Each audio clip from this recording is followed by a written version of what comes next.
आज हम लोग जो डिस्कस करने वाले हैं वो चैप्टर है income from house property. Income from house property. इस चैप्टर में सबसे पहले हम लोग सीखेंगे calculation of net annual value. Net annual value को कैलकुलेट कैसे किया जाता है। तो ग्रॉस एनुअल वैल्यू में हम म्युनिसिपल टैक्स को लेस कर देंगे। ग्रॉस एनुअल वैल्यू में म्युनिसिपल टैक्स को लेस कर देंगे।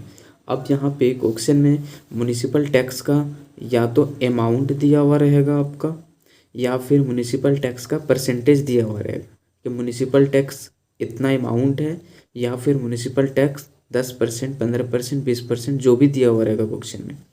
तो अगर म्युनिसिपल टैक्स का परसेंटेज दिया हुआ है क्वेश्चन में, तो इस परसेंटेज को हम लोग म्युनिसिपल वैल्यू से कैलकुलेट करके निकालते हैं। उसके बाद ग्रॉस एनुअल वैल्यू में लेस कर देते हैं, तो मेरा निकलता है नेट एनुअल वैल्यू। अब यहाँ पे बहुत सारे स्टूडेंट को ये कन्फ्यूजन होता है कि ग्रॉस एनुअल वैल्यू क्वेश्चन में दिया हुआ रहता है या फिर ग्रॉस एनुअल वैल्यू का कैलकुलेशन करना पड़ता है। तो कभी कभी ग्रॉस एनुअल वैल्यू का अमाउंट दिया हुआ रहेगा, नहीं तो ग्रॉस एनुअल वैल्यू का कैलकुलेशन करना पड़ेगा। अब यहाँ पे हम लोग सीखेंगे कि ग्रॉस एनुअल वैल्यू का कैलकुलेशन कैसे करके निकालते हैं हम लोग। तो ग्रॉस एनुअल वैल्यू में जनरली ये 4 आइटम्स दिया हुआ रहेगा।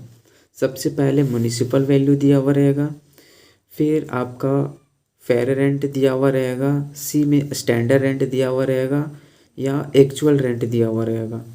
कभी कभी क्वेश्चन में स्टैंडर्ड रेंट मिसिंग रहता है, नहीं दिया हुआ रहता है, तो फिर ऐसी सिचुएशन में घबराने की बात नहीं, फिर इसको हम लोग पूरा इग्नोर करेंगे। स्टैंडर्ड रेंट नहीं दिया है तो कोई बात नहीं।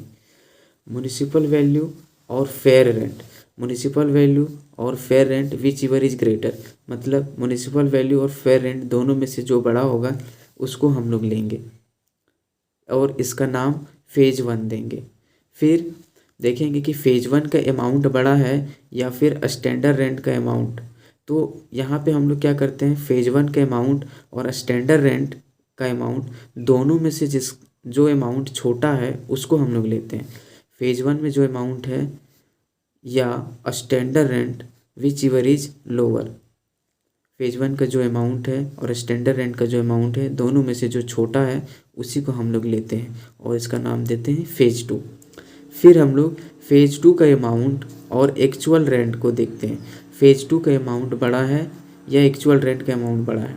अब हम लोग यहाँ पे क्या लेंगे, फेज 2 का अमाउंट बड़ा है या एक्चुअल रेंट का अमाउंट बड़ा है, दोनों में से जो बड़ा है उसी को हम लोग लेते हैं।